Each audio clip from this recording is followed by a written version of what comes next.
Bu söz kulağa yalnızca bir ünvanmış gibi gelse de aslında yüzyılların gölgesinde şekillenmiş bir dünyanın kapısını aralar. Şimdi gözlerinizi kapayın ve tarihin sessiz koridorlarında usulca yürümeye hazırlanın. Çünkü adımlarımız bizi sarayların dışa kapalı, ışığı kendi içinde saklayan gizemli bir evrene götürecek. Bu dünyanın içinde herkes padişahları, sultanları ve cariyeleri görür. Fakat gölgelerin arasında sessizce duran ama varlığıyla düzeni ayakta tutan başka bir figür vardır. Harem ağası. Ne padişahın kudreti ona verilmiştir, ne de cariyelerin özgürlüğü. Fakat bazen her iki dünyanın da karanlık ve aydınlık yönlerini birbirine bağlayan bir köprü olur. Kimdi bu insanlar? Hangi hikayelerin içinden gelip sarayın kalbine yerleşmişlerdi? Sustuklarında hangi sırları saklar, konuştuklarında hangi kararların yönünü değiştirirlerdi? İşte bu anlatı, sessiz bir gölgenin dünyasını anlamak için açılıyor. Sabahın ilk ışıkları Topkapı'nın taş duvarlarına değdiğinde, sarayın avlularında derin bir sessizlik yükselirdi. Bu sessizlik sadece uyanan bir günün değil, bir imparatorluğun görünmeyen nabzının ritmiydi. Avluların ardında ise dışarıdan bakıldığında sırlara gömülü gibi görünen bir dünya nefes alırdı. Harem. Birçok kişinin yalnızca kadınlara ait sandığı bu yer, aslında kadınların olduğu kadar erkeklerin de şekillendirdiği bir düzen barındırırdı. Valide sultanların gölgesi, cariyelerin fısıltıları ve harem ağalarının sessiz adımları hep aynı örgünün iplikleriydi. Bu örgü asırlık geleneklerin, siyaset oyunlarının ve toplumsal ihtiyaçların ince ince dokunmuş bir sonucuydu.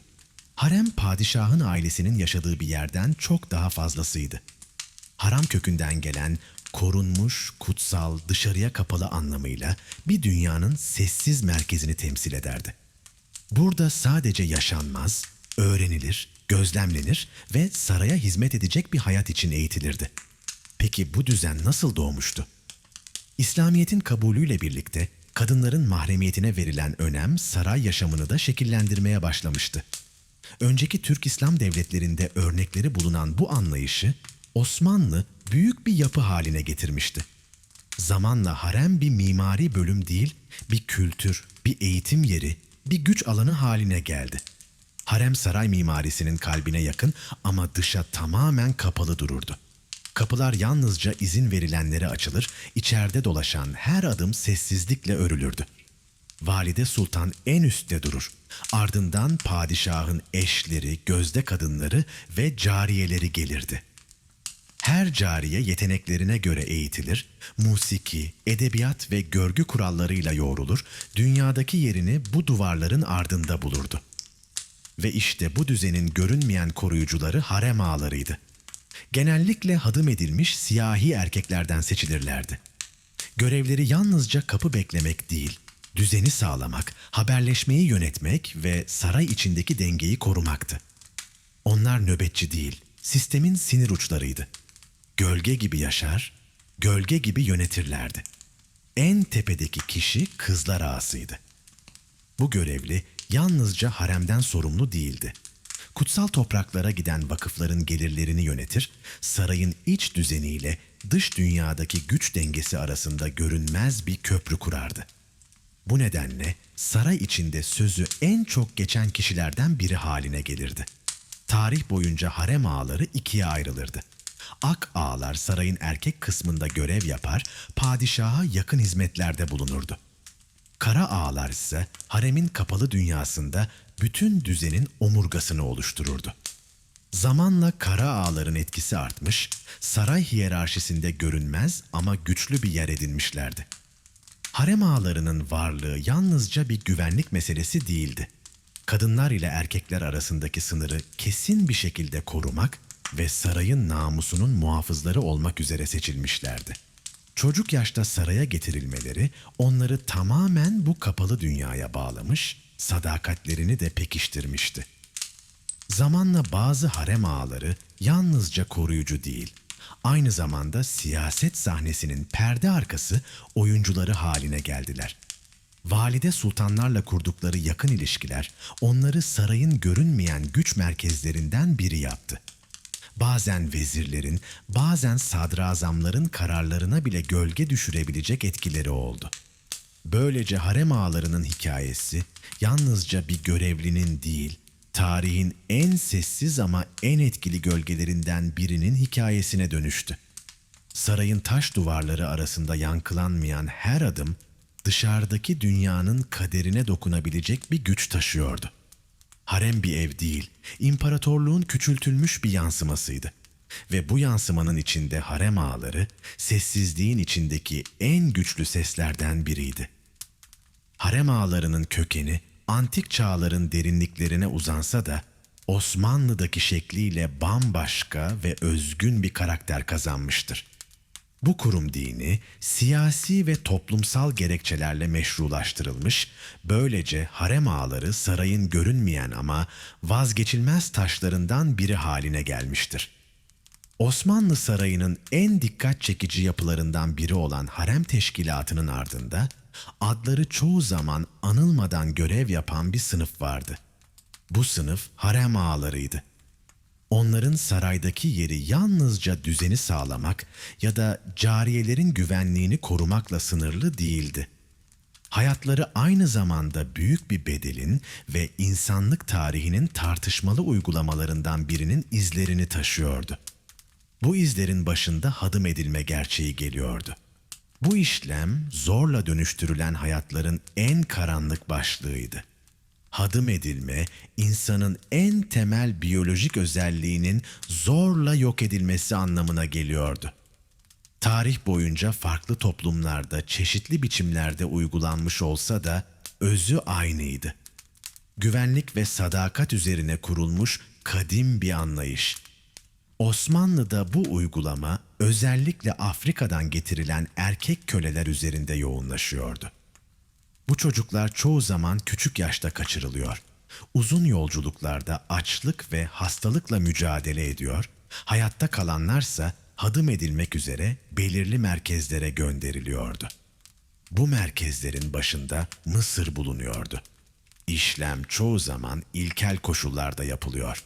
Ölüm oranı son derece yüksek oluyordu. Bu süreci atlatabilen küçük bir grup İstanbul'a gönderilir ve sarayda görevlendirilirdi. Hadım edilmek yalnızca fizyolojik değil, psikolojik olarak da derin bir kırılmaydı. Bu çocuklar bir daha baba olamayacaklarını, aile kuramayacaklarını, toplumun geleneksel cinsiyet rollerine hiçbir zaman dahil olamayacaklarını erken yaşta öğreniyordu. Bu durum onları hem toplumdan uzaklaştırıyor hem de büyük bir yalnızlığın içine itiyordu. Fakat saray düzeni onları bu yalnızlıkla baş başa bırakmıyordu. Aksine hayatlarının her adımını kendi kurallarıyla yeniden biçimlendiriyordu. Harem ağaları artık sadece emirleri yerine getiren görevliler değil, sadakatleriyle öne çıkan özel bir sınıf haline getiriliyordu. Bu sadakatin temelinde korku, mecburiyet ve seçenek yoksunluğu vardı. Birçok harem ağası zamanla geçmişini unutmak zorunda kalıyordu. Saray içinde eski kimliklerini geride bırakıp tamamen yeni bir benlik edinmeleri bekleniyordu. Bu yeni benlik sessizliğe, itaat etmeye ve duyguları gizlemeye dayanıyordu. Kadınlarla aralarındaki mesafeyi sürekli korumaları, konuşmadan iş görmeleri, gölge gibi hareket etmeleri gerekiyordu. Böylece hadım edilmiş bedenlerine hadım edilmiş bir ruh daha eklenmiş oluyordu. Bu durum onların insanlık dışı koşullara karşı sessiz kalmalarını da beraberinde getiriyordu. Çünkü ses çıkarmanın, isyan etmenin ya da geçmişe tutunmanın bir karşılığı yoktu. Hayatta kalmanın tek yolu uyum sağlamaktı. Hadım edilme uygulamasının arkasındaki dini ve toplumsal gerekçeler zamanla bu sistemi meşru göstermek için kullanıldı. İslami kaynaklarda doğrudan yasaklayıcı hükümler bulunsa da Osmanlı uleması bu konuyu çoğu zaman görmezden geldi. Devletin bekası ve sarayın güvenliği bireysel haklardan üstün tutuldu. Üstelik hadım edilenlerin çoğu Müslüman olmayan toplumlardan geldiği için işlem dinsel sınırların dışında kabul ediliyordu. Fakat tüm bu gerekçeler yaşanan insani acıyı ortadan kaldırmıyordu. Harem ağalarının yaşam alanları da oldukça sınırlıydı. Saray içinde kendilerine ayrılmış yerlerde kalıyor, dış dünyayla neredeyse hiç temas etmiyorlardı. Birçoğu hayatı boyunca sarayın dışına adım bile atmamıştı. Bu uzun süreli izolasyon onların hem bedensel hem de ruhsal olarak farklı bir varoluş biçimi geliştirmesine neden oluyordu. Kimileri bu yalnızlığı tevekküle dönüştürürken, kimileri içlerinde bitmeyen bir öfke ve kırgınlık taşıyordu. Bazıları ise sadakatleri sayesinde sarayda yükseliyor, büyük nüfus sahibi oluyordu. Fakat yükselişleri bile geçmişlerinin izlerini silemiyordu. Hadım edilmenin ardından başlayan yeni hayat aslında hiçbir zaman tam anlamıyla bir hayat değildi. Bu insanlar arzularını, hayallerini, ailelerini ve geçmişlerini feda ederek bir sistemin dişlileri haline gelmişlerdi. Ve her harem ağasının ardında zorla dönüştürülmüş bir çocukluğun, yarım bırakılmış bir kimliğin ve derin bir yalnızlığın hikayesi yatıyordu. Bu gerçek, harem teşkilatının ihtişamının ardındaki en karanlık yüzlerden birini oluşturuyordu. Sarayın en güvenilir görevlileri olan harem ağaları aynı zamanda kendilerine ait olmayan bir kaderi taşımak zorunda kalmışlardı. Hayatta kalmanın tek yolu itaat etmekti. Bu itaat bir tercih olmaktan çok dayatılmış bir kaderin sessizce kabul edilmesiydi. Zaman içinde hadım edilmenin arkasına yerleştirilen dini ve toplumsal gerekçeler bu uygulamayı meşru göstermek için kullanıldı. Her ne kadar bazı İslami kaynaklarda bu işleme karşı açık hükümler bulunsa da Osmanlı uleması çoğu zaman bu gerçekleri görmezden geldi. Çünkü devletin bekası, sarayın güvenliği ve hanedanı koruma arzusu bireysel hakların çok üzerinde tutuluyordu. Hadım edilenlerin büyük çoğunluğu zaten Müslüman olmayan toplumlardan geldiği için bu işlem dini sınırların dışında kabul ediliyor ve böylece zihinsel bir rahatlık yaratılıyordu. Fakat bütün bu gerekçeler yaşanan büyük insani dramın üzerini örtemiyordu.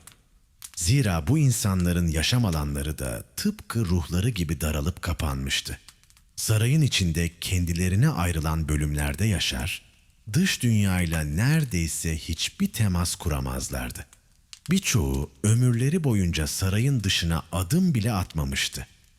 Bu uzun süren izolasyon, onların bedenlerinde olduğu kadar zihinlerinde de bambaşka bir varoluş şeklinin oluşmasına sebep oluyordu. Kimileri bu yalnızlığı dini bir teslimiyete dönüştürüp kendilerini kadere bırakıyordu. Kimileri ise içlerinde hiç sönmeyen bir öfke ve kırgınlık taşıyarak yaşamlarını sürdürüyorlardı. Bazıları ise gösterdikleri sadakatle sarayda yükseliyor, hiyerarşinin içinde büyük nüfus sahibi oluyordu. Fakat hiçbir yükseliş onların geçmişte yaşadıkları kırılmaları silemiyordu. Çünkü hadım edilmenin ardından başlayan yeni yaşam çoğu zaman gerçek anlamda bir yaşam olarak bile görülemezdi. Bu bireyler kendi arzularını, hayallerini, aile olma ihtimallerini ve kişisel geleceklerini geride bırakmak zorunda kalıyorlardı. Geriye sadece sarayın ihtiyaçlarıyla şekillenen, sınırları başkaları tarafından çizilmiş bir hayat kalıyordu. Onların hikayesi tarih kitaplarında çoğu zaman yalnızca görev unvanlarıyla anılır.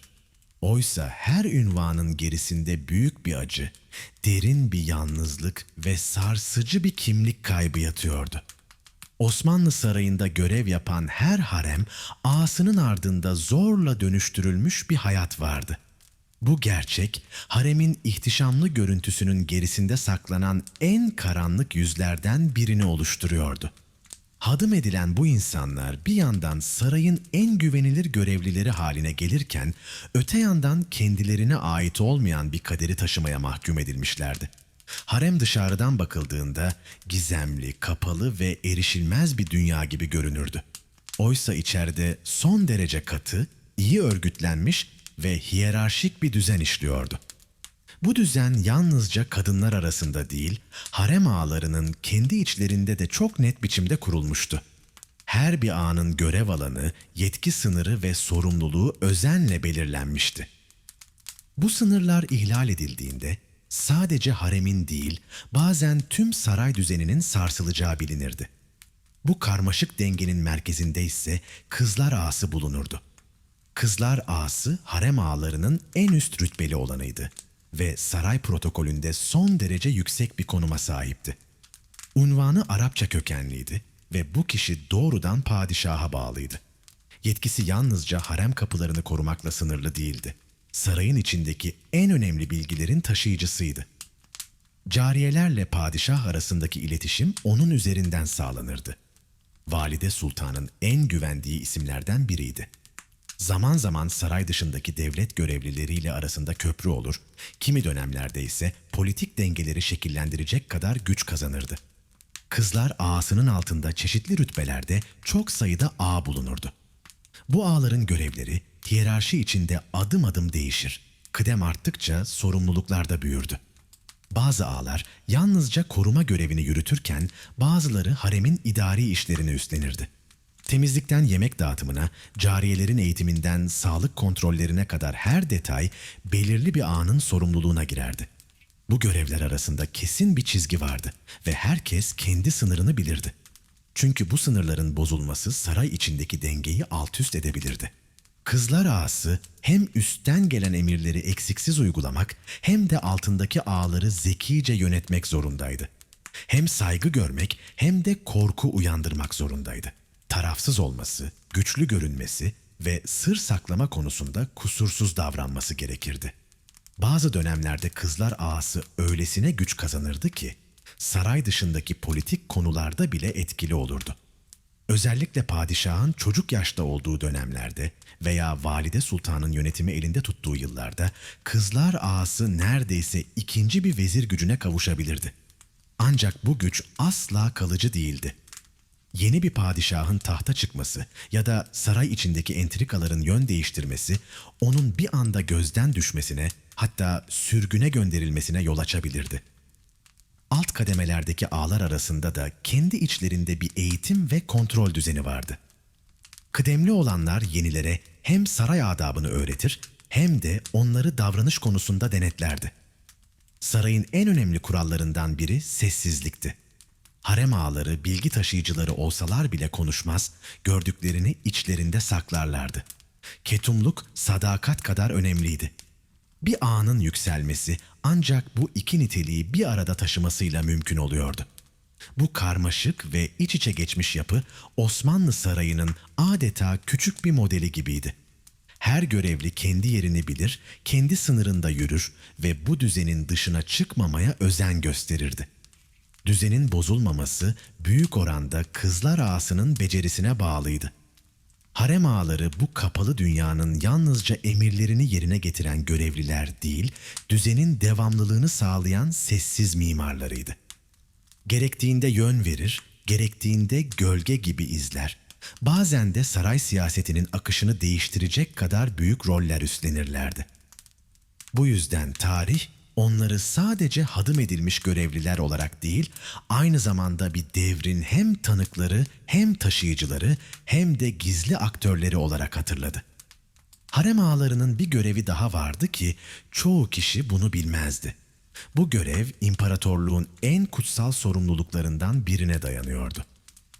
Osmanlı padişahlarının Hadimül Haremeyn, yani kutsal toprakların hizmetkarı ünvanı taşıdığı bir dönemde Mekke ve Medine'ye gönderilen her görevli büyük hassasiyetle seçilirdi. Bu seçilenlerin arasında harem ağaları da bulunurdu. Haremey evkafı, yani Mekke ve Medine vakıfları ile ilgili işler çoğu zaman harem ağalarına teslim edilirdi. Bu görevle gönderilen ağalar kutsal şehirlerdeki vakıf gelirlerini denetler, bu gelirlerin doğru amaçlarla kullanıldığından emin olurdu. Saray adına mali işlerle ilgilenir, imaretlerin, camilerin, hanların ve hacılara hizmet veren yapıların bakımını gözetirdi. Görev süresi boyunca hem Osmanlı padişahını temsil eder, hem de saraya bilgi aktaran bir gözlemci rolünü üstlenirdi. Bir harem ağasının Mekke ya da Medine'ye gönderilmesi, onun saray içindeki en güvenilir kişilerden biri olduğunun açık bir göstergesiydi. Bu görev hem bir onur hem de büyük bir sorumluluktu. Çünkü orada yapılacak en küçük hata yalnızca sarayı değil, büyük bir coğrafyanın manevi dengesini etkileyebilirdi. Bu görevlerin içinde kutsal emanetlerin taşınması, korunması ve özellikle Kabe örtüsünün değişimi sırasında yapılan hizmetler de yer alırdı. Bazı ağalar haç kafilelerinin karşılanmasında görev alır, bazıları ise kutsal şehirlerdeki Osmanlı mülklerinin işleyişini yıllarca denetlerdi. Böylece harem ağalarının görevi sadece sarayın duvarlarıyla sınırlı kalmaz, imparatorluğun manevi merkezlerine kadar uzanırdı. Ve bu hizmetlerin her biri onların hem sadakatini hem de taşıdıkları ağır kaderi daha görünür kılardı. Bunlar sadece idari işler değil, aynı zamanda ruhani bir görevin parçaları olarak görülürdü. Kutsal topraklara dair yürütülen her iş sıradan bir vazife değil, manevi bir emanetin taşınması gibi kabul edilirdi. Öyle ki bazı dönemlerde harem ağalarının Mekke'de kendi vakıflarını kurdukları, hayır işlerine öncülük ettikleri ve bölge halkı tarafından saygıyla anıldıkları bilinirdi. Dağıtılan sadakalar, imaretlerde pişen yemekler, yolculara açılan kapılar onların isimleriyle anılır, geride yalnızca bir görev değil, yaşayan bir hayır mirası bırakırdı. Bu görev süresince harem ağaları yalnızca saraya hesap vermezdi. Aynı zamanda Şeyhül Harem olarak bilinen Mekke ve Medine ulemasına da bağlı sayılır, onlara da faaliyetlerini açıklamak zorunda kalırlardı. Bu durum onların ne kadar dikkatli ve ölçülü davranmaları gerektiğinin açık bir göstergesiydi. Çünkü harem ağaları her ne kadar sarayın bir parçası olsalar da kutsal topraklarda bulunduklarında yerel dini hiyerarşiye saygı göstermek, ulema ile uyum içinde hareket etmek zorundaydılar. Mekke ve Medine'de görev yapan ağaların saraya dönüşleri de sıradan bir dönüş sayılmazdı. Bu dönüşler çoğu zaman tören havasında karşılanırdı. Onlara verilen hediyeler, takdim edilen beratlar, isimlerine eklenen unvanlar bu hizmetlerin ne kadar kıymetli olduğunu gösterirdi. İstanbul'a geri döndüklerinde artık yalnızca bir harem görevlisi değil, kutsal topraklarda imtihanı geçmiş, tecrübesi artmış, itibarı yükselmiş devlet adamları olarak görülürlerdi. Artık onlar sadece sarayın hadimi değil, aynı zamanda İslam dünyasının en kutsal merkezlerinde Osmanlı'yı temsil etmiş kişilerdi. Bütün bu görevler Osmanlı'nın yalnızca büyük bir imparatorluk değil, aynı zamanda İslam aleminin hamisi olduğunu da ortaya koyuyordu. Mekke ve Medine'ye yapılan her görevlendirme, imparatorluğun ruhani liderliğinin pekiştirilmesi açısından hayati öneme sahipti. Harem ağalarının bu sistem içerisindeki rolü, onları sarayın loş koridorlarındaki gölgeler olmaktan çıkarıp, imparatorluğun en kutsal damarlarında dolaşan önemli figürlere dönüştürüyordu. Bu sayede harem ağaları sadece sarayla sınırlı kalmıyor, inancın, kültürün ve politikanın kesiştiği bir coğrafyada Osmanlı ruhunu temsil ediyorlardı.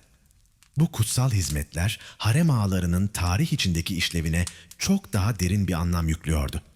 Onlar hakkındaki geleneksel tasvirleri sarsıyor, zihinde oluşan basit kapı bekçisi imajını paramparça ediyordu.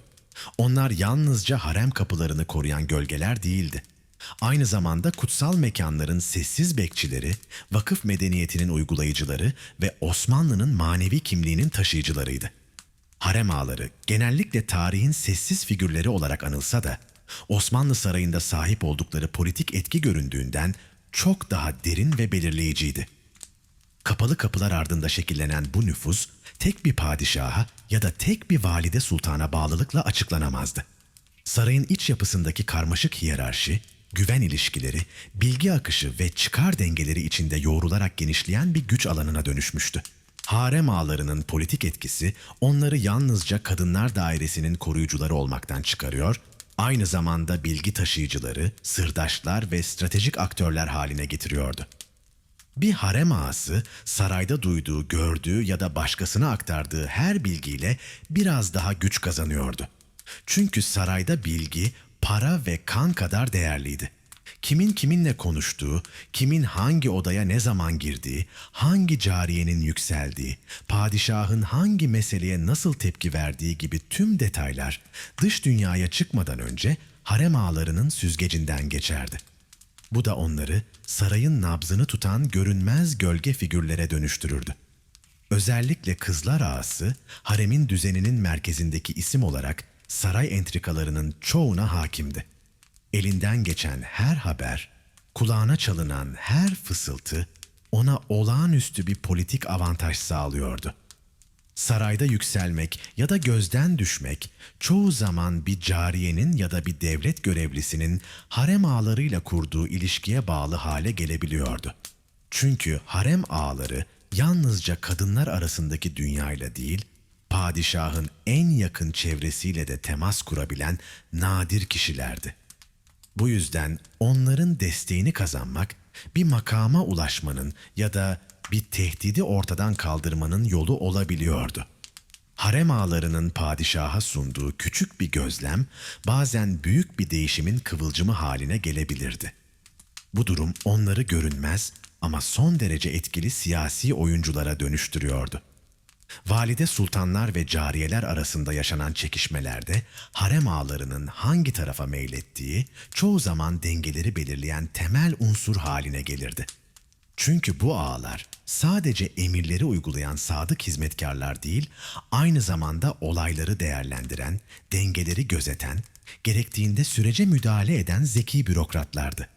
Saray protokolünde her ne kadar geri planda görünseler de perde arkasındaki rollerine bakıldığında Osmanlı siyasetini şekillendirmede azımsanmayacak bir etkiye sahip oldukları anlaşılırdı. Özellikle bazı dönemlerde kızlar ağasının sadrazamlarla doğrudan yazıştığı, görüş bildirdiği ve karar alma süreçlerinde dolaylı bir güç unsuru haline geldiği bilinmektedir. Harem ağalarının örtülü rollerinden biri de dış politika alanında ortaya çıkıyordu. Elçilerin kabulü, yabancı misafirlerin sarayda ağırlanması gibi durumlarda harem ağaları özellikle kadınlar dairesinde olup biteni kontrol ederek diplomatik dengelerin korunmasında önemli görevler üstleniyordu. Bu görevler sırasında edindikleri izlenimler ve duydukları sözler zaman zaman sadrazama ya da doğrudan padişaha iletiliyor. Böylece harem ağaları Osmanlı dış politikasında görünmez ama etkili bir yönlendirme aracı haline geliyordu.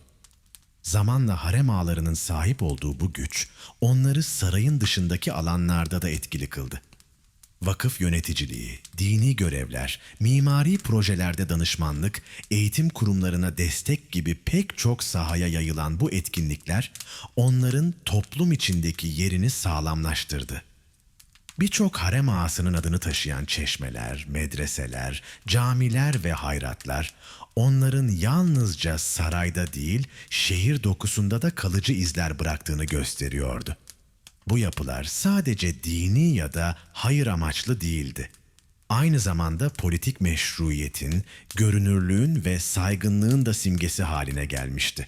Sessizlik içinde şekillenen bu güç, harem ağalarının Osmanlı sarayındaki özgün yerini anlamak açısından büyük önem taşırdı. Onlar ne bir vezir kadar görünür ne de sıradan bir hizmetkar kadar geri planda kalırdı. Lakin sahip oldukları bilgi, erişebildikleri mekanlar ve kurdukları güven ilişkileri sayesinde birçok kritik kararda etkin rol oynarlardı. Saray içinde kimsenin duymadığı bir fısıltı, bazen harem ağalarının taşıdığı bir haberle sadrazamın kulağına ulaşırdı.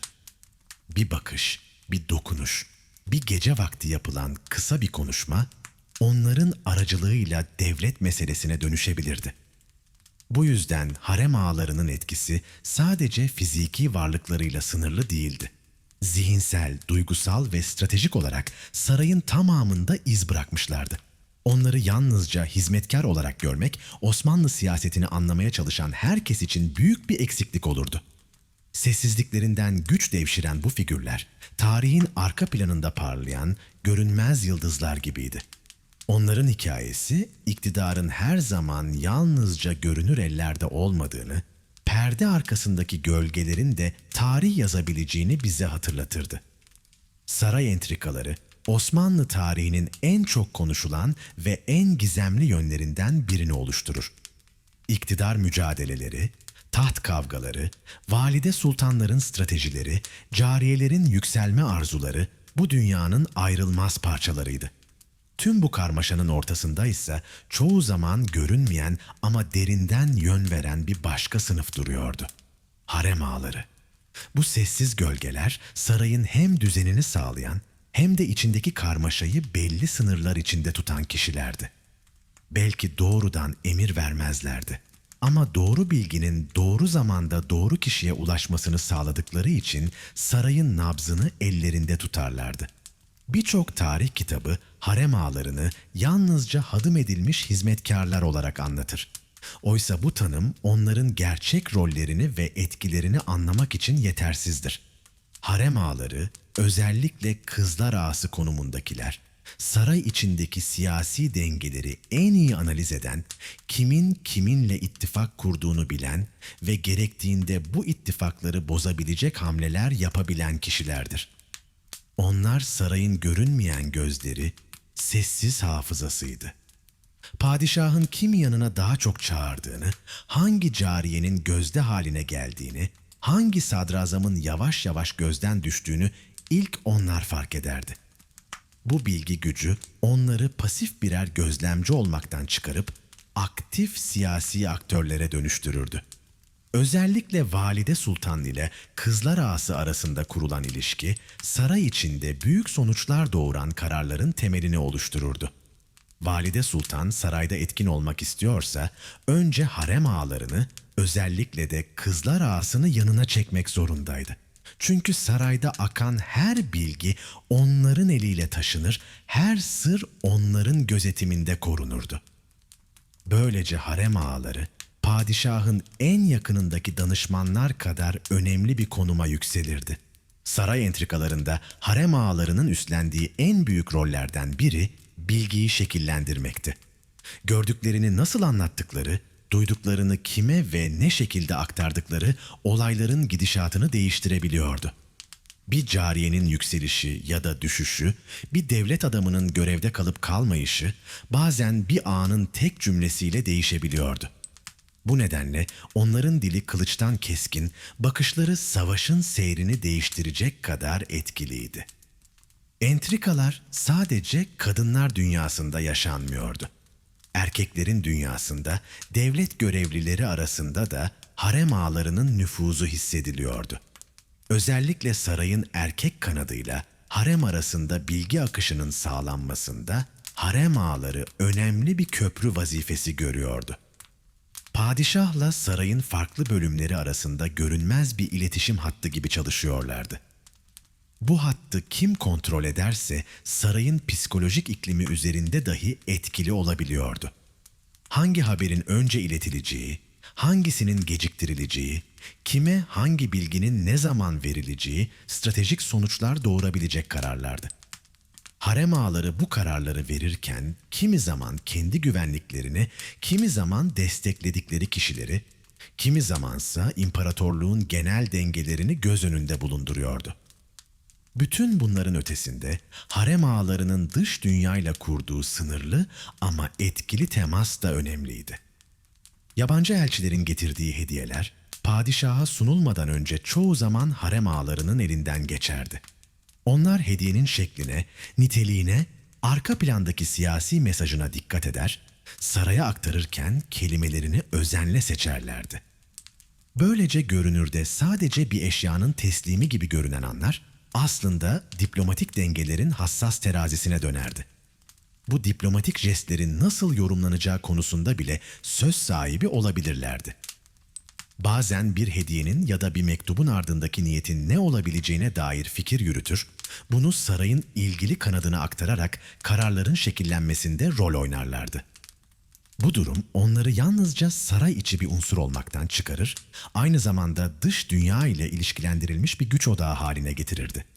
Özellikle bazı dönemlerde kızlar, ağasının yabancı ülkelerle ilgili stratejik bilgilere sahip olduğu ve saray politikasında yön tayin eden kişiler arasında sayıldığı bilinir. Entrikaların gölgesinde yürütülen bu rol, ağaların kişisel meziyetlerine de sıkı sıkıya bağlıydı. Kimileri son derece ketum, stratejik düşünebilen, sabırlı ve kuvvetli sezgilere sahip figürlerdi. Bu özellikleri sayesinde sarayda hem saygı hem de korku uyandıran bir otoriteye dönüşürlerdi. Bazıları ise sahip oldukları gücü kötüye kullanır, hırslarının peşinden giderek saray içi çatışmaları körüklemeye çalışırlardı. Kimi zaman ittifakları bozup yenilerini kurar, bazen de kendi konumlarını sağlamlaştırmak için küçük bir sözle büyük fırtınalar koparabilirlerdi.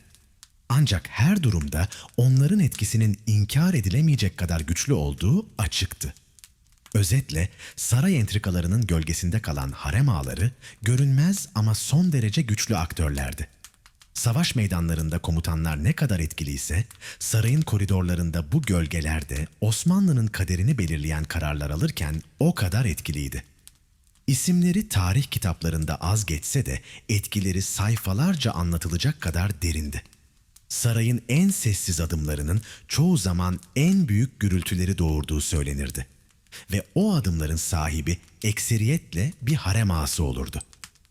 Osmanlı Sarayı'nın görkemli yapısı içinde altın yaldızlı kapıların ardında sessizce dolaşan figürlerdi onlar. Harem ağaları göz önünde değillerdi ama her an her yerde olabilirlerdi.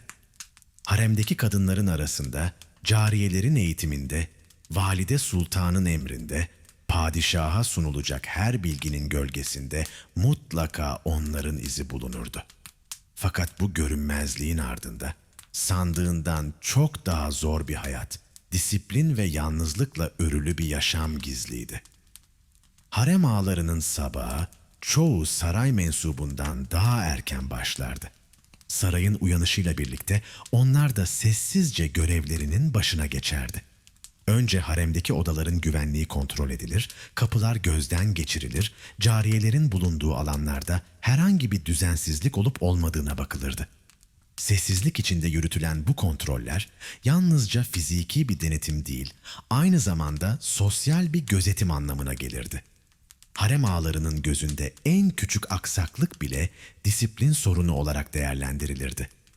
Sabah saatlerinde görev dağılımı yapılırdı. Kızlar ağası altındaki diğer ağalara talimatlarını iletir, herkesin o gün hangi işten sorumlu olacağını belirlerdi. Hangi cariyenin hangi göreve gideceği, hangi hizmetlinin valide sultanın huzuruna çıkacağı, hangi haberin kimlere ve ne zaman iletileceği önceden planlanırdı. Bu görev dağılımı yüksek sesle değil, bakışlarla, kısa talimatlarla oturmuş bir düzen içinde yürütülürdü. Sarayda sesin değil, bakışın ve hareketin konuştuğu bir nizam hakimdi. Harem ağalarının en önemli vazifelerinden biri, bu nizamın bozulmadan sürmesini sağlamaktı. Gün içinde yürütülen görevler sadece iç hizmetlerle sınırlı değildi. Harem ağaları dış dünyayla temas kurabilecek bütün kanalları sıkı bir gözetim altında tutardı. Saraya gelen mektuplar, hediyeler veya dışarıdan haber getiren kişiler önce onların denetiminden geçerdi. Harem her ne kadar dış dünyaya kapalı görünse de ağalar bu kapalı duvarların içindeki ince köprülerdi. Bu köprü görevini yerine getirirken tarafsızlık, güvenlik ve gizlilik en temel prensiplerdi. Bu prensiplerden sapmak saray içinde geri dönülmez itibar kayıplarına yol açabilirdi.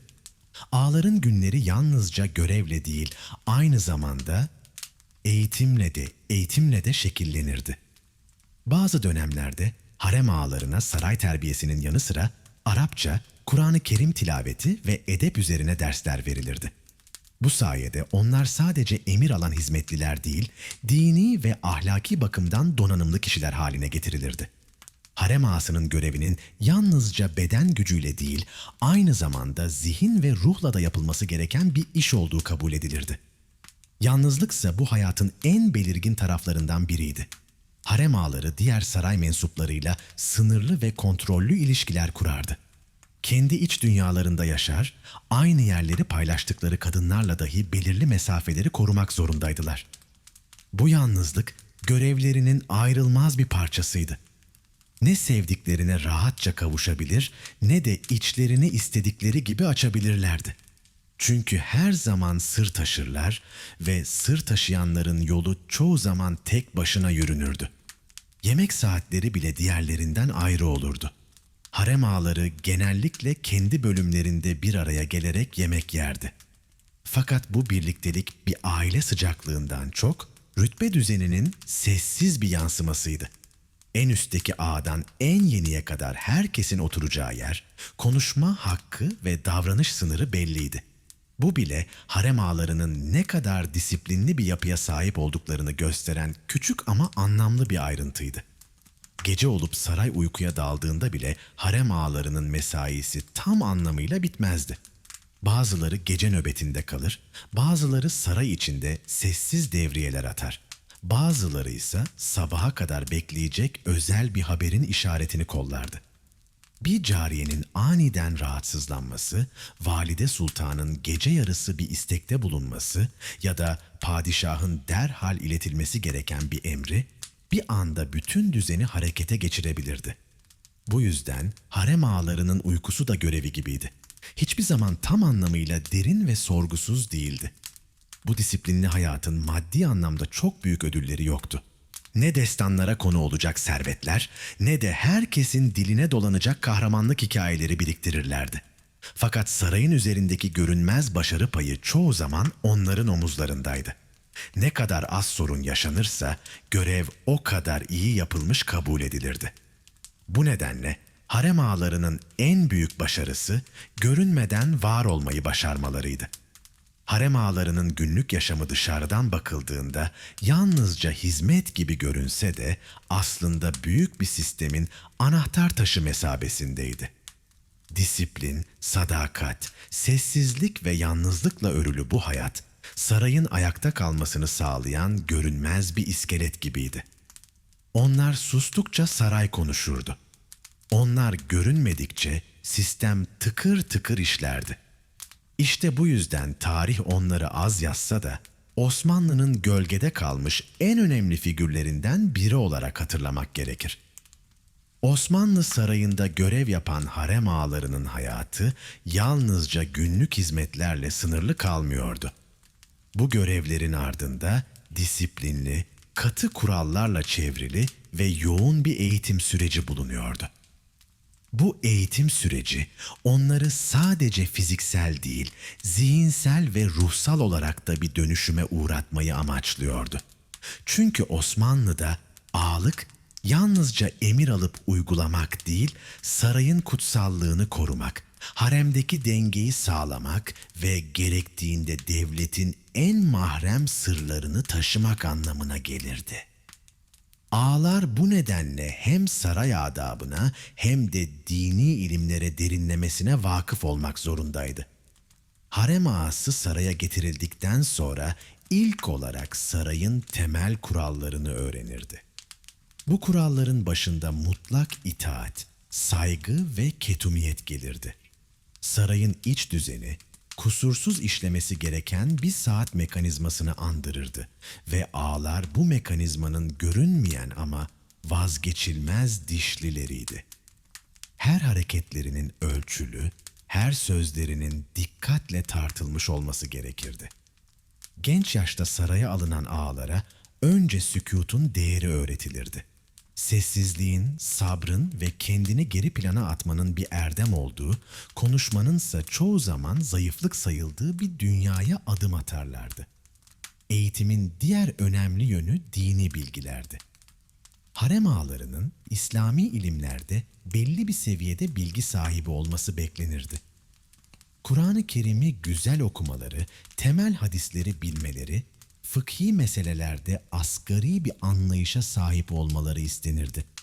Özellikle kadınların bulunduğu haremlik kısmında görev yaptıkları için mahremiyet kurallarına en ince detayıyla uymaları zorunluydu. Bu amaçla ağalar saray bünyesindeki din alimlerinden ders alırlardı. Zamanla bazı ağalar bu derslerde öyle ilerlerdi ki Medine ya da Mekke'de görev yaptıkları dönemlerde oradaki alimlerle ilmi sohbetlere katıldıkları dahi olurdu. Saray adabı ise bambaşka bir eğitim başlığıydı. Padişahın, valide sultanın, şehzadelerin ve sultanların karşısında nasıl durulacağı, hangi durumda nasıl selam verileceği, göz teması kurulup kurulmaması gerektiği, yemek sunumu sırasında izlenecek protokoller tek tek öğretilirdi. Bir ağanın bir gün padişahın huzuruna çıkıp su takdim etmesi gerekse, o anki duruşu, adımlarının hızı, bakışlarının yönü ve hatta nefes alışverişi bile eğitimin bir parçasıydı. Çünkü saray rastgele hareketlerin kabul edilmediği bir yerdi. Her şeyin bir ölçüsü, bir vakarı ve bir ihtişamı olmak zorundaydı. Bu eğitim süreci belirli bir dönemle sınırlı kalmaz, ağaların tüm hayatları boyunca etkisini sürdürürdü.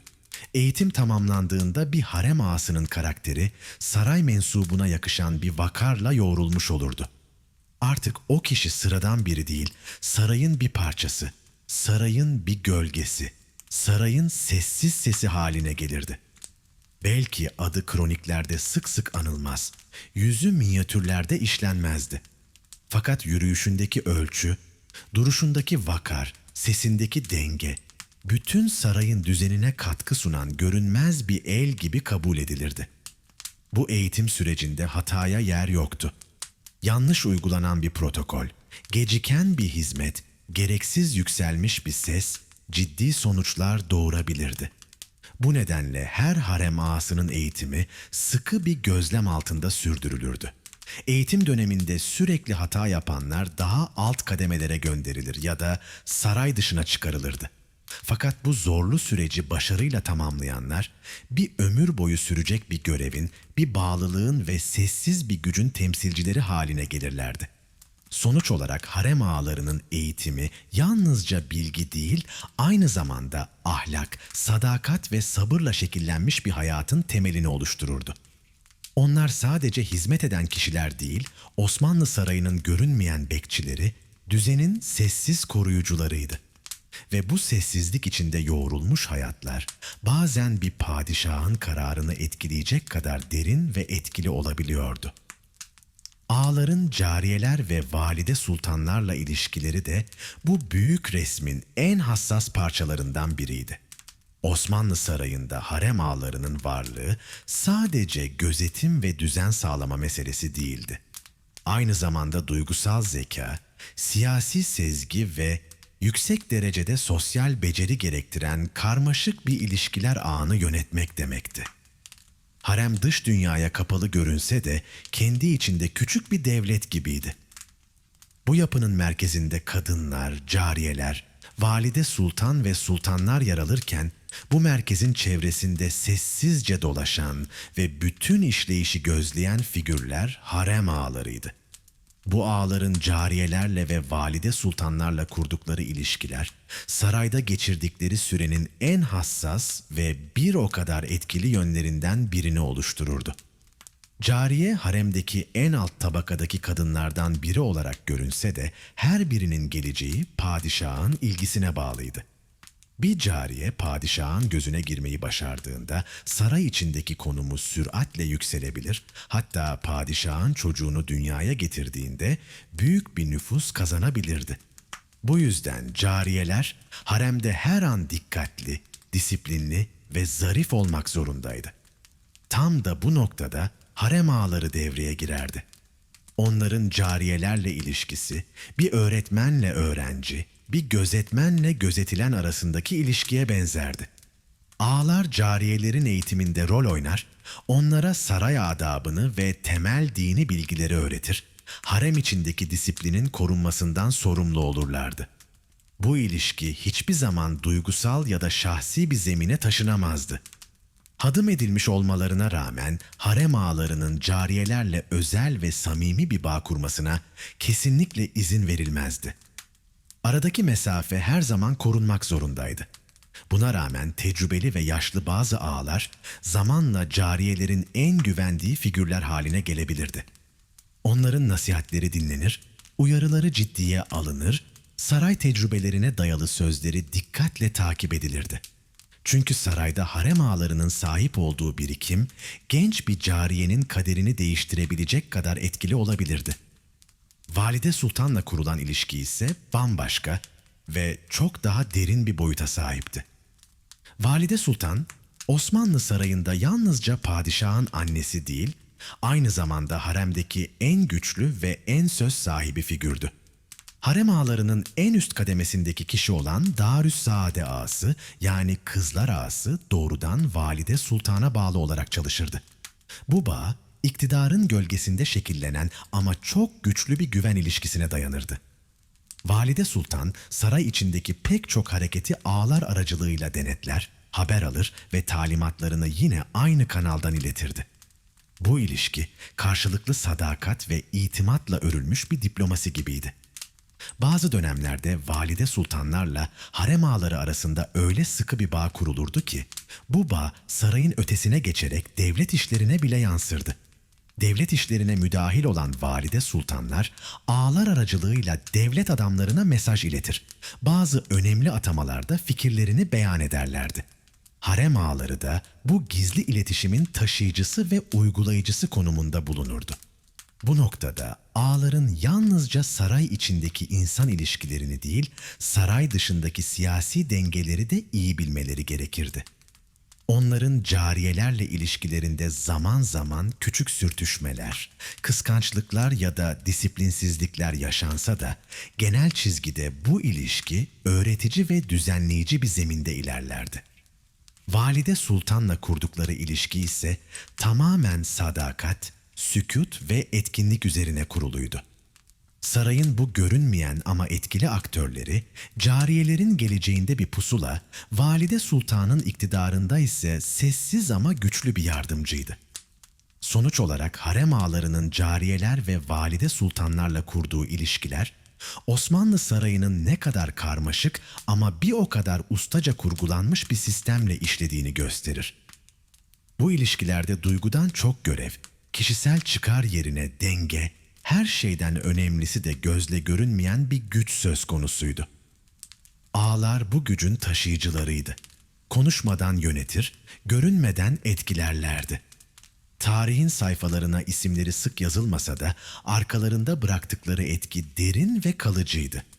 İtaat ve sadakat kavramları ise harem ağasının saraya bağlılık yemininin temelini oluştururdu.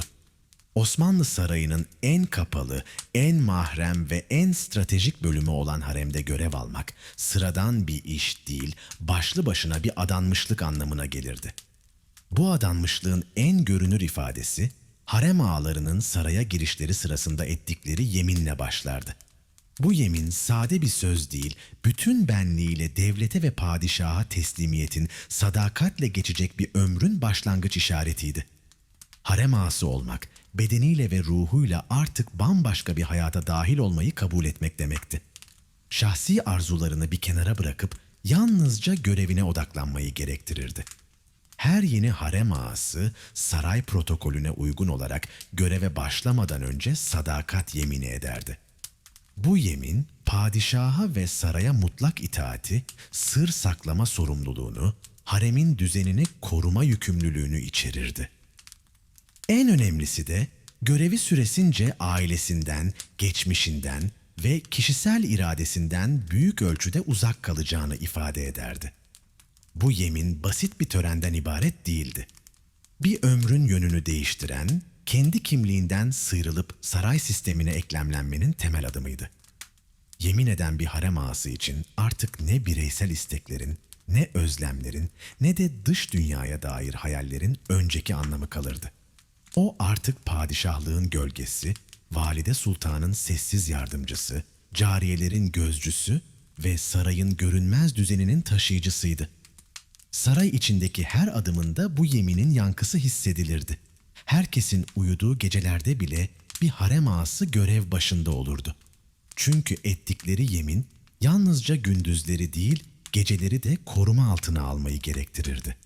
Bu sadakat yemini harem ağalarının yaşam tarzını baştan sona şekillendirirdi. Onlar için dış dünya artık geçmişin silik bir gölgesinden ibaretti. Kimlikleri, isimleri ve çoğu zaman geldikleri coğrafya bile unutulurdu. Saray onlara yeni bir kimlik sunar, ağalar bu kimliği taşırken hem gurur hem de ağır bir sorumluluk hissederdi.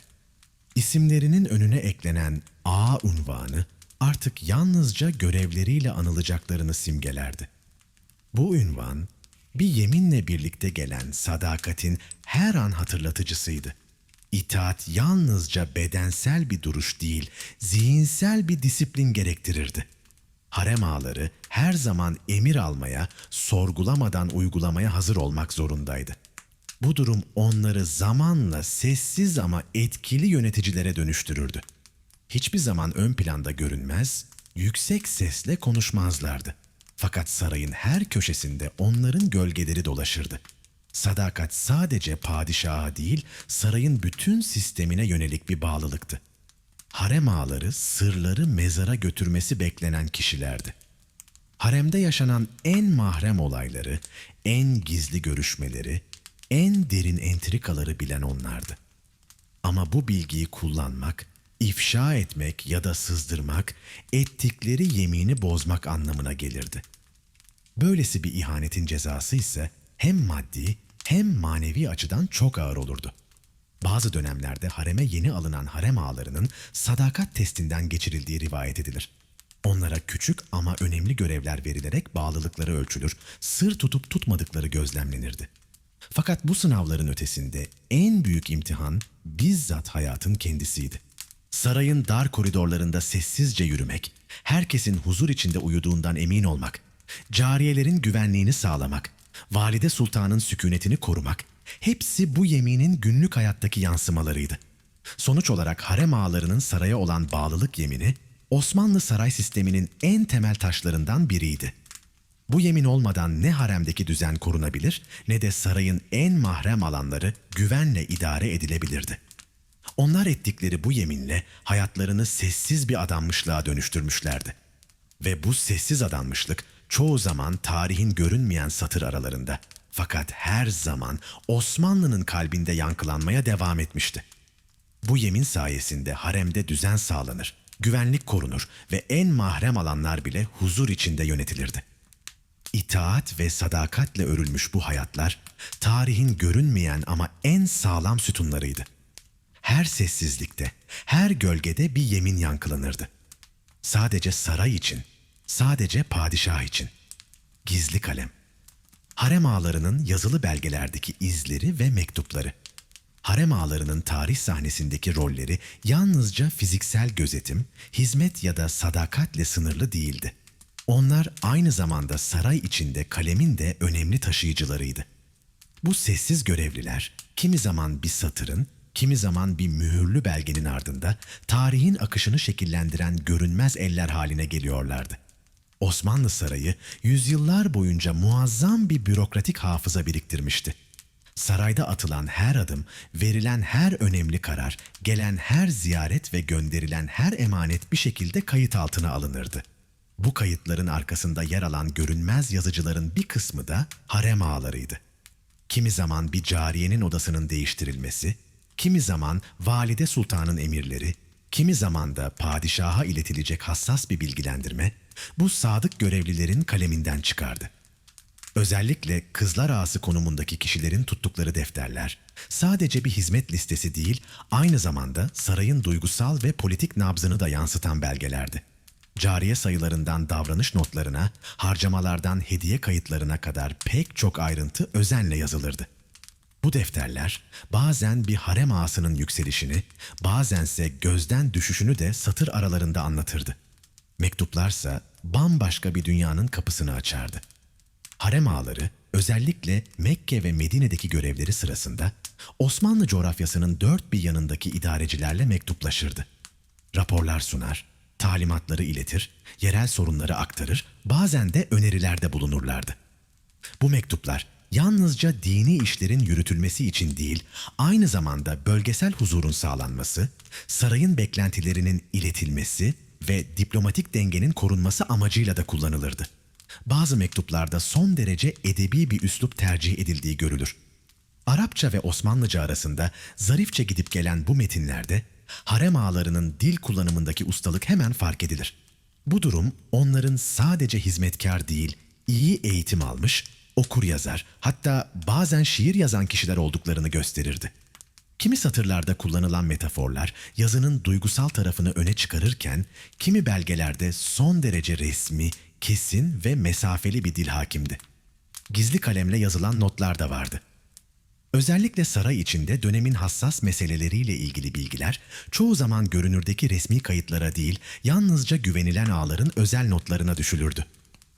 Bu notlar bazen bir harem entrikasını, bazen bir padişahın sağlık durumunu, bazen de dışarıya sızdırılmaması gereken bir diplomatik kararın özetini içerirdi.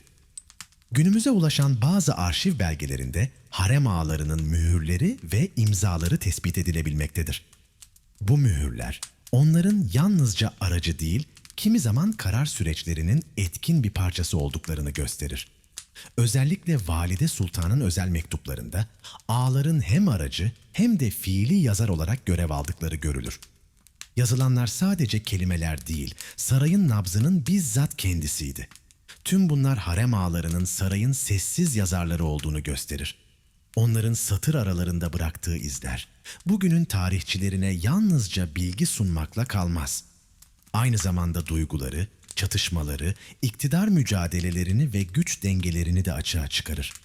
Harem ağaları yalnızca saray koridorlarında değil, belgelerin satır aralarında da yaşamış, iz bırakmışlardır.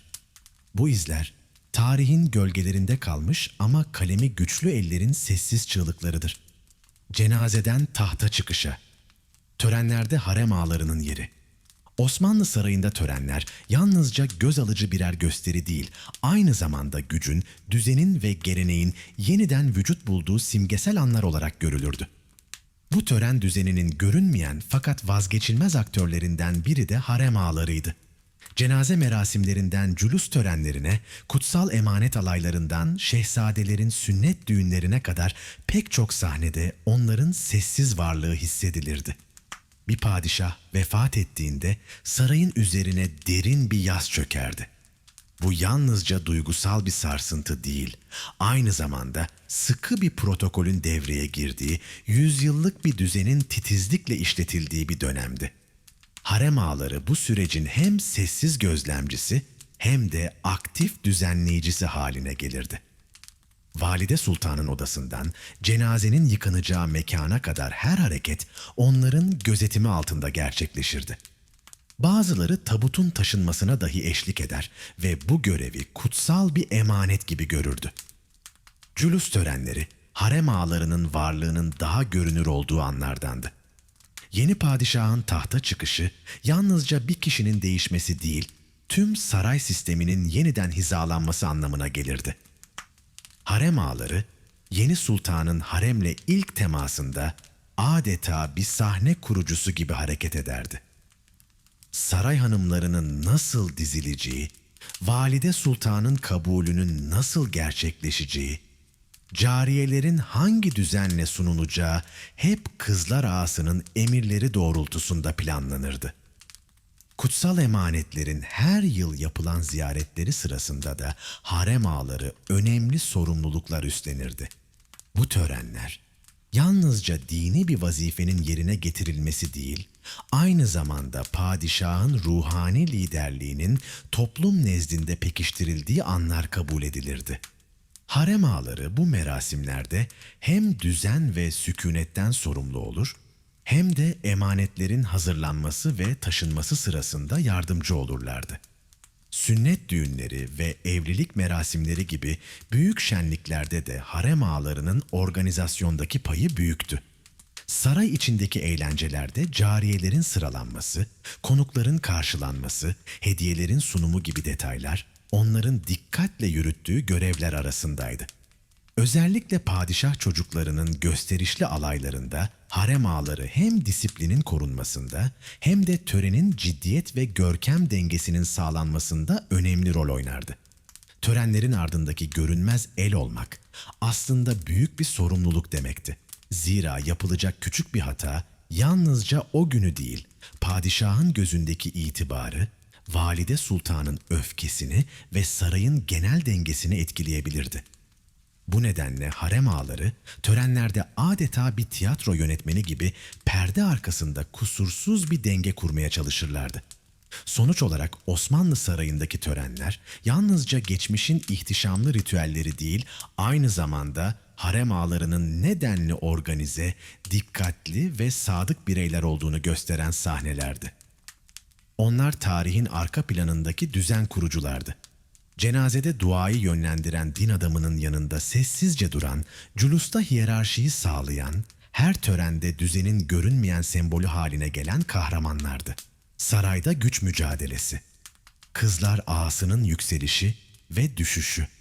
Osmanlı Sarayı'nın en karmaşık ve derinlikli yapılarından biri olan harem, yalnızca bir yaşam alanı değil, aynı zamanda güç ve stratejinin iç içe geçtiği bir politik arenaydı. Bu arenada sessiz ama etkili bir figür öne çıkıyordu. Kızlar Ağası.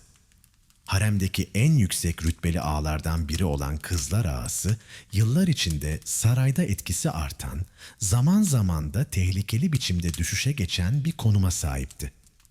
Başlangıçta yalnızca cariyelerin güvenliğinden ve düzeninden sorumlu olan bu makam, Valide Sultan'la kurulan yakınlık sayesinde giderek daha güçlü bir siyasi rol üstlenmeye başladı. Saray hiyerarşisinde öyle bir yere geldi ki, padişahın bazı özel emirleri bile Kızlar Ağası'nın eliyle yürütülür hale geldi. Bu durum, özellikle güçlü valide sultanların etkili olduğu dönemlerde, Kızlar Ağası'nı saray içi siyasette adeta gizli bir danışman veya arabulucuya dönüştürdü. Ancak güç, her zaman olduğu gibi beraberinde düşmanlıkları da getiriyordu. Kızlar Ağası yalnızca haremdeki cariyelerle değil, saray erkanındaki vezirlerle, diğer ağalarla ve hatta dolaylı olarak padişahın kendisiyle bile çatışma yaşayabiliyordu. Özellikle padişahın gözdesi haline gelen bazı cariyelerin hızla yükselmesi, Kızlar Ağası'nın kurmaya çalıştığı dengeyi tehdit ettiğinde, bu gerilimler sessiz ama etkili mücadelelere dönüşürdü. Yükselişin temelinde sadakat, zeka ve stratejik ilişkiler vardı. Bir Kızlar Ağası'nın sarayda yükselebilmesi için yalnızca görevini iyi yapması yeterli değildi. Doğru kişilere yakın olmalı, güven kazanmalı ve sırrı mezara götürecek kadar ketum olmalıydı. Bu yüzden Kızlar Ağaları sıklıkla sır küpü olarak anılırdı. Onların ağzından çıkan tek bir cümle saray içindeki dengeleri değiştirebilir. Bir cariyenin geleceğini belirleyebilir ya da bir vezirin görevden alınmasına zemin hazırlayabilirdi. Fakat bu güç ince ve kaygan bir çizgi üzerinde yürümeyi gerektirirdi. Sarayın doğal hali entrikalar, kıskançlıklar ve bitmeyen politik oyunlarla doluydu. Bu ortamda Kızlar Ağası'nın her adımını dikkatle hesaplaması zorunluydu. Yanlış atılmış tek bir adım konumunun hızla sarsılmasına, sürgün edilmesine, hatta bazı dönemlerde idamla yüzleşmesine yol açabilirdi. Bu yüzden Kızlar ağalarının yükselişleri kadar düşüşleri de çarpıcı ve ibretlik hikayeler olarak anlatılırdı. Bazı dönemlerde Kızlar Ağası'nın sadrazamlarla dahi çatışmaya girecek cesareti gösterdiği bilinir. Özellikle Enderun'da yetişmiş, harem etkisini sınırlamak isteyen bazı padişahlar, Kızlar Ağası'nın gücünü kırmak amacıyla onu görevden almış, yetkilerini azaltmış ya da farklı görevlilerle denge kurmaya çalışmıştır. Bu durum, Kızlar Ağası'nın sahip olduğu nüfuzun ne kadar hassas ve döneme bağlı olduğunu gösterir. Yine de bazı kızlar, ağalarının isimleri tarih sayfalarına derin izler bırakmıştır. Onların saraydaki etkisi yalnızca görev süreleriyle sınırlı kalmamış, kendilerinden sonra gelen ağalar için de bir örnek haline gelmiştir. Hem iyilikleriyle hem de entrikalarıyla anılan bu isimler, saray tarihinin gölgeli koridorlarında fısıltıyla anlatılan hikayelere ilham olmuştur. Sonuç olarak Kızlar Ağası'nın yükselişi, zeka, sabır ve stratejiyle örülmüş bir merdiveni andırıyordu. Fakat bu merdivenin basamakları kadar inişleri de keskin ve acımasızdı. Osmanlı Sarayı'ndaki güç dengeleri ne kadar değişkense, Kızlar Ağası'nın kaderi de o kadar kırılgandı. Yükselmek için gösterilen çaba, düşmemek için 2 kat dikkat gerektiriyordu. Ve bazen tüm dikkatine rağmen o düşüş yine de kaçınılmaz oluyordu. Kadınların yükselişi ve harem ağalarının görünmez ortaklığı. Osmanlı Sarayı'nın ihtişamlı duvarları, ardında yükselen kadınların hikayesi yalnızca güzellikleriyle değil, zekaları, stratejileri ve harem ağalarıyla kurdukları ittifaklarla şekillenmişti. Özellikle Kadınlar saltanatı olarak bilinen yaklaşık bir asırlık süreçte valide sultanlar ve haseki sultanlar devlet yönetiminde önemli roller üstlenmişti. Bu dönemde harem ağaları saray içindeki görünmez etkileriyle kadınların yükselişinde adeta kilit taşları haline geldi. Bir cariyenin haseki sultanlığa, oradan da valide sultanlığa uzanan yolculuğu yalnızca padişahın sevgisine dayanmazdı. Harem içindeki ittifaklar, bilgi akışı ve doğru kişilerle kurulan ilişkiler de bu yolculuğun önemli parçalarıydı. Harem ağaları bu yükselişin hem tanığı hem de zaman zaman yönlendiricisiydi. Özellikle kızlar ağası konumundaki en üst düzey hadım ağalar, haremin hemen her hareketinden haberdar oldukları için büyük bir güç odağıydı. Kimin kiminle ne konuştuğunu, hangi planların yapıldığını, kimin yükselmek, kiminse rakibini geride bırakmak istediğini sezerlerdi. Bu bilgi onları yalnızca gözleyen değil, gerektiğinde koruyan, yönlendiren ve destekleyen aktörler haline getirirdi. Bazı dönemlerde Hürrem Sultan gibi tarihe damga vurmuş kadınların yükselişinde harem ağalarının payı açıkça hissedilirdi. Hürrem'in saraydaki konumunu sağlamlaştırması, yalnızca padişahın sevgisini kazanmasıyla değil, etrafında sadık ve etkili bir ağalar topluluğu oluşturmasıyla da mümkün olmuştu. Bu ağalar, gerektiğinde mesaj taşıyıcı, gerektiğinde sırdaş, gerektiğinde ise rakiplere karşı gizli bir savunma hattıydı. Harem ağalarının bu tür destekleri yalnızca tek tek kadınların yükselişinde değil, saraydaki büyük denge oyunlarında da etkiliydi. Özellikle valide sultanların devlet işlerine daha fazla müdahil olduğu dönemlerde, harem ağaları adeta birer haberci ve arabulucu görevi üstlenerek sarayla dış dünya arasındaki sınırı kontrol ediyordu. Bu sınırı kontrol etmek aynı zamanda bilgi akışını yönetmek demekti. Bilgiyi yönetenler gücü de yönlendirebiliyordu.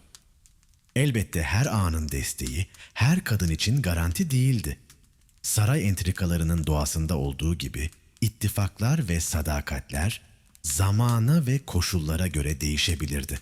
Ancak güçlü, sezgileri kuvvetli ve stratejik düşünebilen kadınlar harem ağalarının güvenini kazanarak uzun vadeli desteklerini arkalarına almayı başardı. Bu sayede yalnızca haremde değil, divan kararlarında, şehzade eğitimlerinde, hatta kimi zaman padişah seçimlerinde bile dolaylı söz sahibi olabildiler. Bazı tarihçiler, Osmanlı'daki bu kadın yükselişini yalnızca padişahların zayıflığıyla açıklamaya çalışsa da, gerçek bundan çok daha karmaşıktır. Harem ağalarıyla kurulan güçlü ilişkiler, bu yükselişin arkasındaki görünmeyen dinamiklerin başında gelir. Bu ilişkilerde sadakat kadar bilgi, bilgi kadar sezgi ve sezgi kadar doğru zamanlama da önemlidir. Ve çoğu zaman haremdeki en güçlü kadınlar bu dinamikleri en iyi yönetenler olmuştur. Sonuç olarak Osmanlı Sarayı'nda kadınların yükselişi sadece duygusal veya tesadüfi bir süreç değil, planlı, stratejik ve destekli bir tırmanıştı. Harem ağaları bu yükselişin görünmeyen mimarları, sarayın gölgede kalan krallarıydı. Onlar sultanın fermanlarını taşırken kimi zaman bir cariyenin kaderini, kimi zaman da imparatorluğun rotasını taşıdıklarının farkındaydı.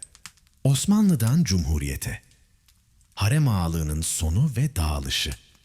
Osmanlı Devleti'nin son yüzyılı, siyasi çalkantıların, modernleşme çabalarının ve devletin çözülme sürecine girdiği sancılı yılların damga vurduğu bir dönemdi. Bu süreçte yalnızca yönetim yapıları değil, saray kurumları da büyük değişim yaşamaya başladı. Bu değişimden etkilenen yapılardan biri de harem sistemi ve bu sistemin kilit aktörlerinden olan harem ağalarıydı. Yüzyıllar boyunca saray yaşamının en mahrem alanlarında görev yapan bu kişiler, Topkapı Sarayı'nın eski önemini kaybetmesiyle birlikte yavaş yavaş sahneden çekilmeye başladılar. 19. yüzyılın ortalarından itibaren tanzimat ve ıslahat fermanlarıyla ivme kazanan reform süreci, Osmanlı kurumlarını Batı standartlarına göre yeniden düzenlemeyi amaçlıyordu. Bu çerçevede padişahlar, saraydaki bazı geleneksel yapıların sayısını azaltma veya tamamen ortadan kaldırma yoluna gittiler. Saray kadınlarının sayısı azaltıldı.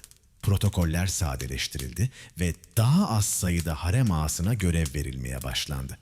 Bu reformlar, harem ağalarının hem sayısal hem de sembolik olarak gerilemesine yol açtı. Yine de özellikle Abdülmecit ve Abdülaziz dönemlerinde bazı harem ağaları etkilerini belirli ölçüde sürdürmeyi başardılar. Ancak saray yapısının zamanla Dolmabahçe ve Yıldız Sarayı gibi yeni merkezlere taşınması, Topkapı'nın eski idari gücünü yitirmesine neden oldu. Bununla birlikte harem yapısı da dönüşmeye, geleneksel mekanlar eski işlevlerini yavaş yavaş kaybetmeye başladı. Harem ağalarının siyasi ve sosyal etkileri azalırken görev tanımları da giderek belirsizleşti. İttihat ve Terakki döneminde yükselen milliyetçilik rüzgarları ve modern devlet arayışları, Afrikalı kökenli hadım ağalar gibi figürlerin saraydaki varlığını tartışmalı hale getirdi. Bazı bürokratlar ve aydınlar, harem ağalığı gibi kurumların çağın gerekleriyle bağdaşmadığını, bu yapıların kaldırılması gerektiğini savunmaya başladılar. Harem ağalığının yeni kurulmakta olan modern devlet modeliyle uyumlu olmadığı fikri giderek güçlendi. Cumhuriyetin ilanıyla birlikte saray kurumlarının neredeyse tamamı gibi harem sistemi de ortadan kaldırıldı. Topkapı Sarayı müze haline getirildiğinde hala görevde olan birkaç harem ağası sessizce bu tarihi mekandan ayrıldı. Onlar için artık ne bir görev ne de saraya bağlı bir kimlik kalmıştı. Bir zamanlar imparatorluğun en mahrem sırlarına vakıf olan bu figürler, yeni rejimin gözünde geçmişe ait birer hatıradan ibaretti. Kimi harem ağaları, emeklilik hayatlarını İstanbul'un farklı semtlerinde mütevazı evlerde sürdürdü. Bazıları ise toplumdan uzak, gözlerden ırak, sessiz bir yaşamı tercih etti. Hadım edilmelerinin doğası gereği dışlanan hayatları ve saraya sıkı sıkıya bağlılıkları Cumhuriyet döneminde de onların peşini bırakmadı. Harem ağalarının ortadan kalkışı yalnızca bir kurumun sona ermesi değil, aynı zamanda Osmanlı saray yaşamının derin görünmeyen bir damarının susması anlamına geliyordu. Bu sessiz kapanış, tarihin kıyısında kalmış bu karakterlerin yüzyıllara yayılan varlığını geçmişin tozlu raflarına kaldırdı. Artık ne sarayda onların ayak sesleri yankılanıyor, ne de taşıdıkları mühürler bir kapıyı açıyordu. Ama arkalarında bıraktıkları hikaye hala tarihin derinliklerinde yankılanmaya devam ediyor. Topkapı'dan günümüze, harem ağalarının mirası, Topkapı Sarayı'nın derin dehlizlerinden günümüze uzanan silik ama kalıcı bir iz bıraktı harem ağaları. Yüzyıllar boyunca saray içinde gölgede kalmış, fakat etkileri pek çok kez yüzeye vurmuş bu figürler, yalnızca birer hizmetkar değil, Osmanlı'nın toplumsal yapısı, dini anlayışı ve kültürel kodları içinde önemli bir yere sahipti. Artık ne Osmanlı sarayı var, ne padişahlar tahtta, ne de harem eski günlerindeki gibi canlı. Harem bölümü sessiz, koridorlar ziyaretçilerin adımlarına alışmış durumda. Yine de harem ağalarının sesi, tarihi duvarlara sinmiş fısıltılarla yaşamaya devam ediyor. Günümüzde Topkapı Sarayı bir müze. Ziyaretçiler dar koridorlardan geçerken bu sıra dışı figürlerin izlerini arar gibi bakıyor.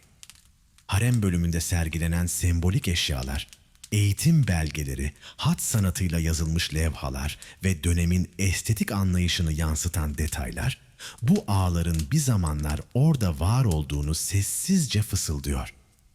Bazı türbelerde yatan ağalarsa ölümlerinden sonra bile tarih sahnesindeki rollerini sürdürüyor gibidir. Harem ağalarının Osmanlı mimarisi ve sanatındaki etkileri de kayda değerdir. Gamiler, sebiller, şifahaneler gibi kamu yararına yaptırdıkları eserler yalnızca bir sadakat nişanı değil, aynı zamanda o dönemin sosyal dayanışma kültürünün ve inanca dayalı dünya görüşünün bir yansımasıdır. Onlar sahip oldukları her şeyi saraya borçlu olduklarını bilir. Bu minnettarlığı taşlara, kitabelere ve vakıflara işlerlerdi. Kimi zaman Osmanlı tarihindeki etkili figürler arasında anılırlar. Kimi zamansa kültürel hafızanın gölgede kalmış süsleri gibi görünürler. Ancak son yıllarda yapılan akademik çalışmalar, romanlar, Belgeseller ve sanat eserleri bu figürlerin önemini yeniden gün yüzüne çıkarmaya başladı. Toplumun bakış açısı da yavaş yavaş değişti. Artık onlar sadece hadım edilmiş birer hizmetkar değil, tarih boyunca siyasi dengeyi etkileyen, sadakatleri ve sessizlikleriyle fark yaratan insanlar olarak tarif ediliyor. Günümüzde harem ağalarının fiziksel varlığı sona ermiş olsa da tarihsel anlamları ve sembolik mirasları önemini koruyor. Topkapı Sarayı'nı gezen her ziyaretçi, bu gözlerden uzak yaşamların içinde gizli bir tarih yattığını hissediyor. Belki de en deriniz, hiç görülmeyen ama her zaman hissedilen bir sessizlikte saklı duruyor. Bir gölgede saklı tarih. Harem ağalarının sessiz çığlığı. Topkapı Sarayı'nın görkemli duvarlarının ardında yankılanmayan ama her taşın, her kapının ve her adımın içinde saklı bir çığlık vardı. Harem ağalarının sessizliği belki de tarihin en yüksek seslerinden biriydi. Onlar konuşmadılar. Hayatları boyunca bir emir kadar net, bir ferman kadar suskun yaşadılar. Ne düşündüklerini, ne hissettiklerini kimse tam olarak bilemedi. Ne kitaplarda adları çok geçti, ne de hatırlanmaları için heykeller dikildi. Ama onlar oradaydı. Yüzyıllar boyunca hep oradaydılar. Kadınların, sultanların, şehzadelerin gölgelerinde en keskin hafızalardan biri oldular. Kimi zaman bir anahtarın kilitte çıkardığı seste, kimi zaman bir kaftanın sessizce sürünen eteklerinde varlıklarını hissettirdiler. Görevleri yalnızca bekçilik değildi. Sır saklamak, düzeni korumak, entrikaların arasında dengeyi sağlamak da onların işiydi. Onlar sarayın görmediği ama her şeyi gören gözüydü. Ne alkışlandılar ne de övgülerle anıldılar. Çoğu zaman suçlanmadılar bile çünkü görünmeyen birini suçlamak da zordu. Bir gölge gibi eğildiler, yürüdüler, durdular. Belki de bu yüzden asıl yükü onlar taşıdı. Zaman değişti. İmparatorluklar yıkıldı, saraylar sessizliğe büründü. Harem ağaları dağıldı. Bir kısmı tarihin sisleri içinde kayboldu. Bir kısmının adı sadece arşiv kağıtlarında kaldı. Ama onların sessiz çığlığı hala Topkapı'nın taşlarında saklı. Dinlemek isteyene usulca fısıldıyor. Bu sessiz çığlığa kulak veren herkes tarihin yalnızca yazılanlardan değil, susulanlardan da oluştuğunu fark ediyor. Ve belki de ancak o zaman anlıyoruz. Tarihi yalnızca fermanlar, savaşlar ve büyük isimler değil, gölgede kalan, adı unutulan ama yükü taşıyanlar da yazıyor. Harem ağaları gibi.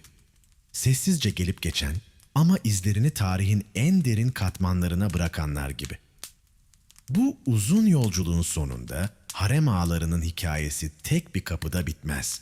Ne yalnızca Topkapı'nın taş duvarlarında, ne sadece Mekke sokaklarında, ne de arşivlerin sararmış sayfalarında bırakılır bu hikaye. Aslında onların hayatı, gölgeyle ışığın, itaatle iradenin, kutsal olanla dünyevi olanın birbirine dolandığı uzun bir yol gibidir. Bu yol Topkapı Sarayı'nın dar koridorlarında başlar gibi görünür. Çocuk yaşta saraya getirilen bir beden, geçmişini yavaş yavaş geride bırakır. Bir zamanlar bir köyde, bir sahil kasabasında, belki de uzak bir Afrika toprağında koşan o küçük çocuk, artık harem kapılarının önünde duran bir gölgeye dönüşür. Onun için geçmiş bir rüya gibi silikleşirken sarayın içindeki her taş, her kapı, her fısıltı yeni kimliğinin bir parçası olur. Hadım edilmenin acısı, kaybolan bir geleceğin sızısıdır. Baba olamamak, aile kuramamak, bir soy bırakamamak, insanın kendisiyle kurduğu en temel bağlardan birini koparır. Ama harem ağaları bu kopuşu saraya duydukları sadakatle yeniden örmeye çalışır. Artık bir aileleri yoktur belki. Ama sarayın kendisi, kadınları, sultanları, şehzadeleri onların görünmeyen ailesine dönüşür. Onlar artık kendi varlıklarını değil, bir imparatorluğun düzenini, huzurunu ve sırlarını taşırlar. Bu noktada Mekke ve Medine'ye giden yollar devreye girer. Topkapı'nın dar koridorlarından çıkan bir harem ağası bir gün kendini Kabe'nin gölgesinde, mukaddes toprakların sessizliğinde bulabilir. Burada artık sadece sarayın değil, tüm İslam dünyasının güven ve itibarını temsil eder. Vakıfları denetler, imaretleri kontrol eder. Hac yolcularının konakladığı hanları, duaların yükseldiği mescitleri gözetler. Her adımı sadece padişahın değil, haremeynin hizmetkarı olduğunu söyleyen bir devletin mesajını taşır.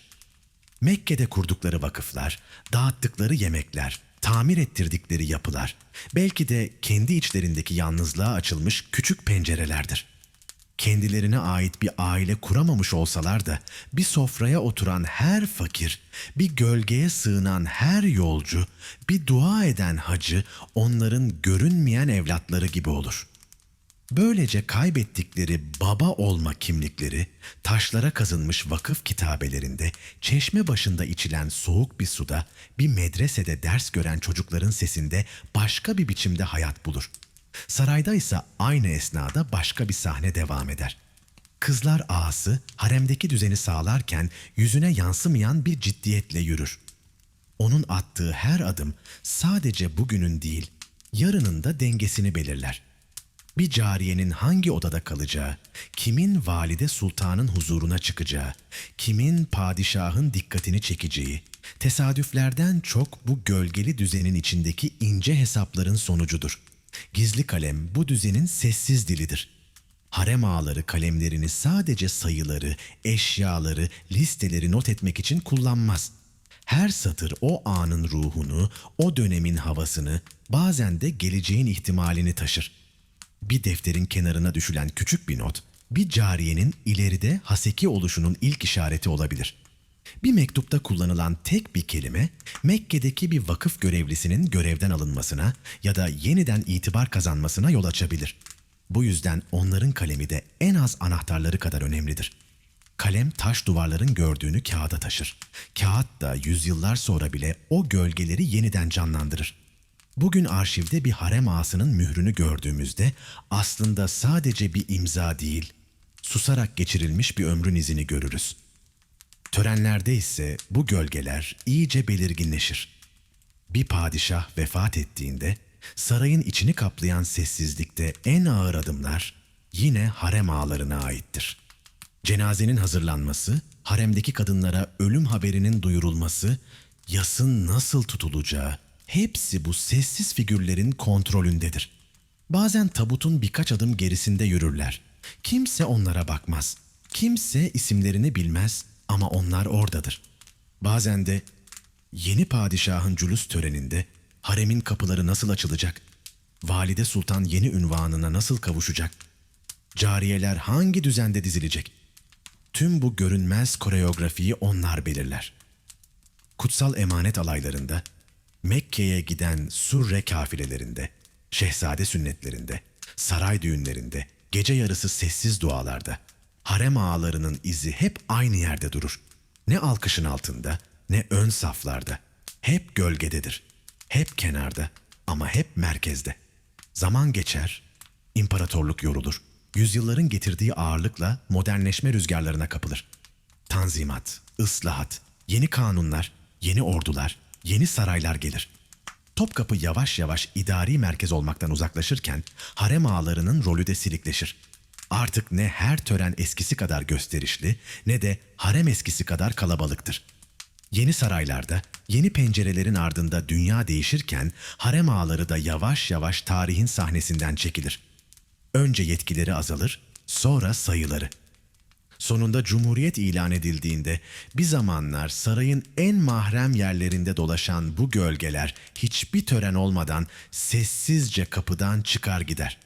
Topkapı Sarayı müze olduğunda onlar artık sadece eski bir defterin dipnotu, bir fotoğrafın arka planındaki silik bir figür, bir türbenin isimsiz sakinidir. Fakat hikaye burada bitmez. Çünkü tarih sadece kurumların, padişahların, savaşların değil, adını bilmediğimiz insanların da hikayesidir. Harem ağalarının mirası bugün hala taşlarda, belgelerde, yapılarda ve hafızalarda yaşamaktadır. Mekke sokaklarında hala onların yaptırdığı bir çeşmeden su içen bir hacı, farkında olmadan bir harem ağasının adanmışlığını yudumlar. Topkapı Sarayı'nın harem bölümünde gezen bir ziyaretçi, dar bir koridordan geçerken asırlar önce aynı yerden ağır adımlarla yürüyen bir ağanın gölgesini hissetmeden edemez. Bir arşiv görevlisi eski bir defterde solmuş bir mühür gördüğünde o mührün ardındaki hayatı düşünür.